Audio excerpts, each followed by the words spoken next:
Kecelakaan tunggal melibatkan truk terjadi di Banjarnegara, Selasa, 19/20/2021. Lokasi kecelakaan tepatnya terjadi di Jalan Provinsi, Desa Glempang, Kecamatan Mandiraja, Banjarnegara, di mana ada sebuah truk mengalami kecelakaan tunggal. Hadis mengungkapkan, laju truk tersebut tiba-tiba terhenti saat melewati tanjakan. Bodi depan atau kepala truk bahkan terangkat, standing. Peristiwa ini terjadi diduga akibat truk kelebihan muatan. Truk terguling setelah mengalami selip ban.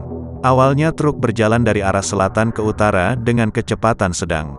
Setelah melewati jalan turunan panjang dan berkelok dengan kondisi aspal basah, truk hilang kendali hingga akhirnya menabrak pembatas jalan di sisi kiri. Menurut hadis, truk mengalami kerusakan cukup parah.